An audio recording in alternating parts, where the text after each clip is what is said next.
14 நாட்களில் நிறுத்தப்படும் Google Pay சேவை பணம் அனுப்ப முடியாது. மாற்றாக எதை தேர்வு செய்யலாம்? பண பரிமாற்றத்திற்கு உதவும் கூகுள் பே சேவை ஜூன் 4, 2024 முதல் கூகுள் மூடப் போகிறது என்ற தகவல் வேகமாக பரவி வருகிறது.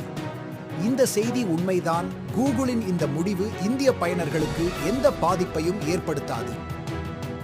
ஜூன் 2026 முதல் அமெரிக்காவில் கூகுள் பே சேவையை கூகுள் நிறுத்தப் போகிறது. அதாவது கூகுள் பே தடை செய்ய போவது இந்தியாவில் அல்ல, அமெரிக்காவில்தான். கூகுள் பே ஆப்ஸ் இந்தியாவிலும் சிங்கப்பூரிலும் மட்டுமே வேலை செய்யும். கூகுள் அனைத்து அமெரிக்க பயனர்களையும் கூகுள் வாலெட்டுக்கு மாற்றுமாறு கேட்டுக்கொண்டுள்ளது. கூகுள் வாலெட்டை விளம்பரப்படுத்தவே இத்தகைய நடவடிக்கையை எடுத்துள்ளதாக கூறப்படுகிறது. சுமார்